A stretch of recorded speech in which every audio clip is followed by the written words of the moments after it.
सभी को नमस्कार। वसीयत यानी विल सब ने सुना होगा और पता भी होगा, लेकिन एक विवादित सा मामला इसमें रहा है भाई, जिसके हक में चली जा ठीक, जिसके में ना जाओ उसमें केस सम केस होते रहते हैं और चैलेंज भी हो जाती हैं और कई बार मानी जाती हैं, कई बार नहीं मानी जाती हैं। आज इसी प्रकार के एक केस की बात कर लेते हैं।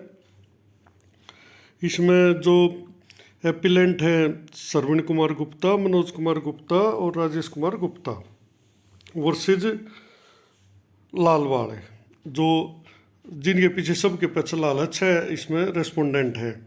इसमें क्या था, वैसे तो केस तो काफ़ी बड़ा है, पर मोटी मोटी ही बात कर लेते हैं, उसके किसी के काम की हो। और भाई चैनल पर जो पहली बार विजिट किया है सब्सक्राइब करो, लाइक करो, शेयर करो। एक आदमी होता है सीताराम साहू, उसको जो है ना एक ही लड़का होता है विश्वासनाथ साहू। अब उस लड़के का भी एक ही लड़की होती है चंचलता देवी वगैरह, और उसके जो चंचल है उसके होते हैं 5 बेटे, जो ये इसमें नाम है 1 2 3 4 5, अभिजीत, अक्षित, अंकित, अंकुश, मणि। और 6ठे नंबर पर प्रदीप कुमार लाल, ये इनका हस्बैंड हो गया। ये है रेस्पोंडेंट इसमें। और सीताराम साहू ने अपनी वसीयत कर दी भाई ऊपर ले तीनों के नाम, सरवण कुमार गुप्ता, मनोज कुमार, राजेश कुमार, ये थे उसके भतीजे। समझ में आ गई बात भाई, उसने अपने भतीजों के नाम कर दी, जबकि उसने करो या तो अपने लड़के का नाम करो, या लड़का नहीं है तो उसके जो पोता पोती है, जैसे पोती थी उसके नाम करो, वो भी नहीं है तो भाई उसके जो लीगल ईयर्स है उत्तराधिकार उनके नाम। लेकिन इसने उनके नाम ना करके अपने भतीजों के नाम कर दिए। देखो हर एक आदमी की ज़िंदगी में कारण रहे होते हैं, स्कीम भी थे। इन्होंने दावा किया अब भाई ये तो हमारा नाना हो गया, पड़नाना बन गया, बल्कि ये तो हमारा हक बनता है इनका तो। लेकिन वो जो है ना उस आदमी ने वो बाद में आकर जो है ना लाचार हो गया था, फिजिकल हैंडीकैप भी हो गया था, लकवा वगैरह लग के, और उसने जो है ना अपने भतीजों के नाम कर दी।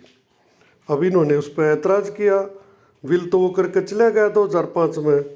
लेकिन उसका जब एग्जीक्यूशन का टाइम आया तो जब प्रशासन के सामने गई बात, तो उन्होंने उस पर कैविएट फाइल कर दी कि भाई ये तो हमारी धरती है, हमारा घर है।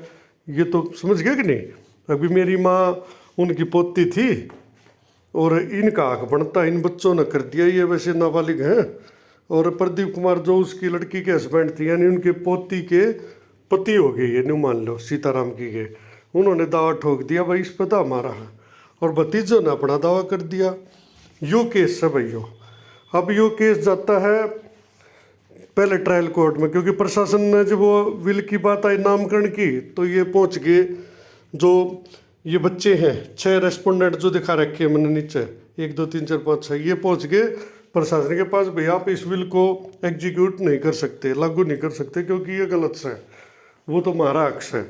प्रशासन ने ठाक हाथ खड़े कर लिए, यो चला गया मामला कोर्ट में। कोर्ट ने भी जो ट्रायल कोर्ट थी उसने इन 6 के हक में दिया कि भाई वो इनका नाना है तो इनके नाम करेगा, भतीजों के नाम क्यों करेगा। और उसने साइन क्यों नहीं किया, जबकि वो लिटरेट था, यानी कि वो पढ़ा लिखा था, लेकिन उसके जो ना लकवा वगैरह कार्ड उसका गुट्ठा लगवा गया था, क्योंकि वो लिखने में असमर्थ हो गया। तो काफ़ी ऐतराज़ उठे थे।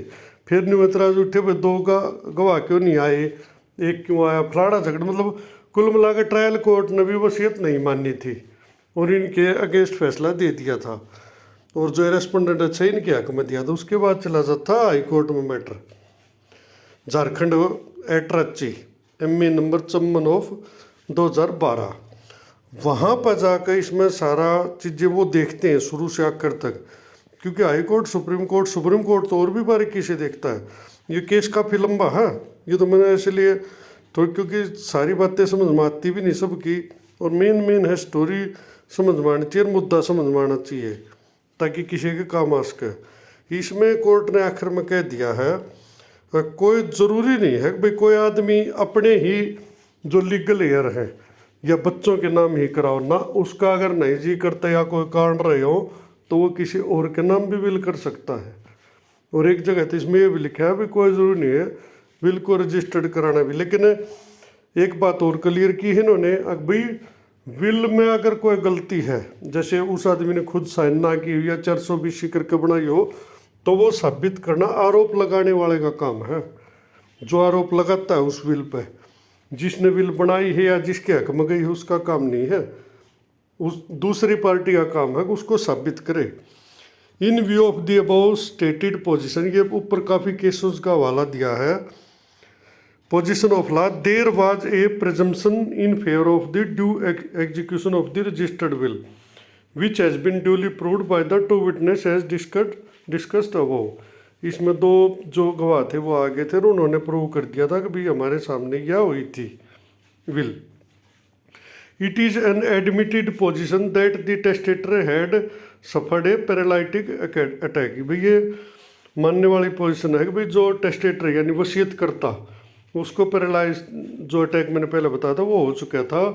Which is the circumstances that explains why the will was not signed by him but thumb impression was affix on it. क्योंकि आरोप लगाया था अभी वो तो पढ़ा लिखा था, वो साइन करेगा, वो गुट्ठा क्यों लगा होगा। तो कोर्ट ने कह दिया भाई उसको जो ना अटैक आया था, इसलिए यह बात मानने वाली है कि वो साइन करने में अनेबल था, सक्षम नहीं था, इसलिए उसने गुट्ठा लगाया। ये बात क्लियर होगी। It has also come in evidence that the testator was on a litigation term with both respondent number 6 and his wife since dead। यानी यहाँ पे बता दिया जो टेस्टेट करता यानी जो वसीयत करता था ना, वो एक लिटिगेशन में था, कोर्ट केस में भी था अपने नूलालो छोरी पोती के बटेऊ के साथ, रेस्पोंडेंट नंबर 6 प्रदीप कुमार और उसकी वाइफ, जब तक वो नहीं मरी थी यानी उसकी डेथ नहीं हुई थी। तो उन्होंने हवाला दिया कि भाई उसके पास ऑलरेडी उस पर कोर्ट केस थे आपस में, यानी उनकी एक तरह से दुश्मनी हो गई थी। जब पोती दादा पर केस करने लग जाता आप समझ सको, तो दादा क्यों मेर करेगा उसके, क्यों उसके नाम करा होगा। तो कोर्ट ने कहा है कि भाई जो आप कह रहे हो वो क्यों दे, वो इसलिए क्योंकि वो पहले से लिटिगेशन में था। एक्सप्लेन, ये विच एक्सप्लेन, जो ये एक्सप्लेन करता है why the testator decided for testamentary disposition of his property in complete execution of the respondents. उन्होंने कहा कि भाई जो केस है यो ये प्रूव कर दे है कि भाई जो वसीयत करता है उसने अपनी जो प्रॉपर्टी से इनको क्यों पार किया, क्यों इनको नहीं दी। I do not find any suspicious circumstance to refuse the petition for grant probate. उन्होंने कहा जज साहब ने कि भाई मुझे कुछ भी सस्पिशियस नहीं लगता अगर मैं इसे पिटिशन को जो नामंजूर करूं और ग्रांट ना करूं। अभी ग्रांट क्यों नहीं करूं, मुझे ऐसा कोई कारण नज़र नहीं आ रहा। The judgment and order of the court below is set aside.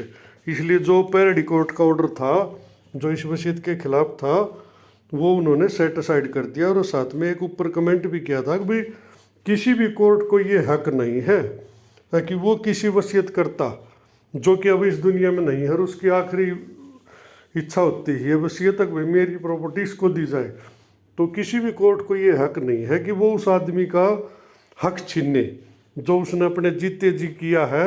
हम उसका मरने के बाद उसका हक नहीं छीन सकते, उसने खुद कहा है, हम उसकी बात को नहीं पलट सकते। कोर्ट ने बीच में एक डिसीजन में कहा, सुप्रीम कोर्ट ने भी कहा है हक हमें मरने वाले क्या की जो इच्छा है उसका सम्मान करना ही चाहिए अगर वो खुद कह गया था। सिर्फ बात ये है however since no executor has been appointed in the will, क्योंकि कोई भी एग्जीक्यूटर होता है कोई लीगल पर्सन या कोई उसका खास, जैसे जिसने वसीयत बनाई वो अपना किसी न किसी को चुन के जाता है जो लीगल पर्सन होता है नॉर्मली, और वो उसका एग्जीक्यूट कराता है वसीयत को।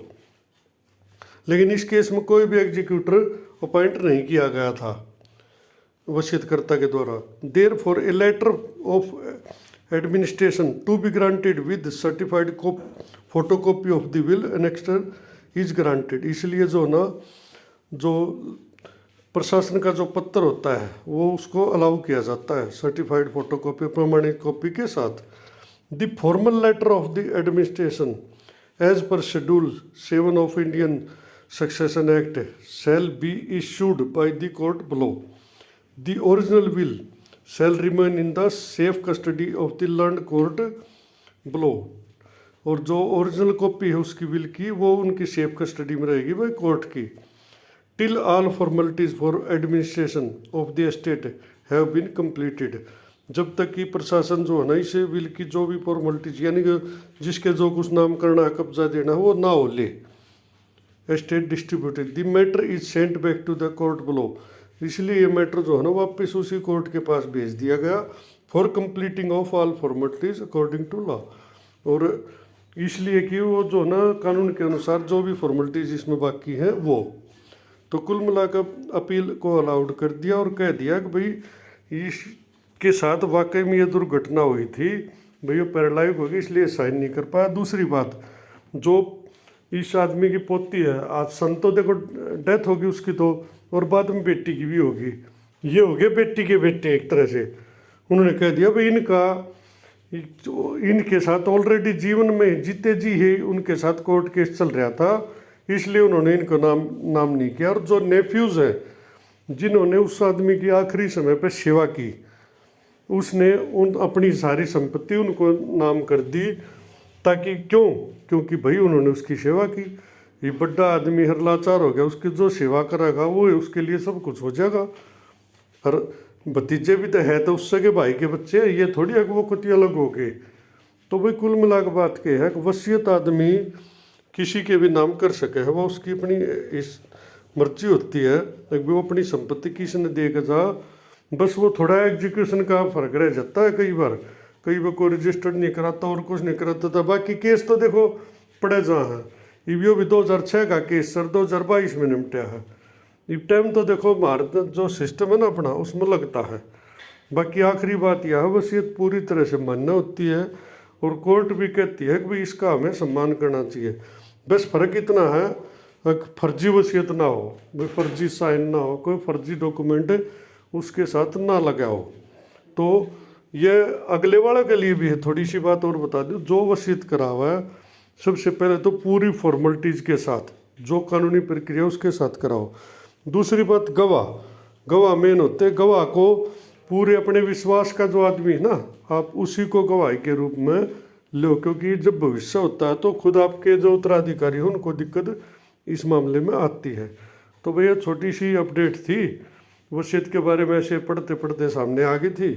मैंने सोचा भाई सबको बताया जाए इसके बारे में। ऐसा भी होता है, एक आदमी खुद की औलाद को ना देकर भतीजों को और उसको या किसी और को भी कई बार दे देता। वो सर्कमस्टांसिस जो है ना वो निर्धारित करते हैं, लेकिन विल जो है ना मानी जाती है, उसको हाई कोर्ट सुप्रीम कोर्ट सब पूरी तरह से परमिशन देते हैं। धन्यवाद।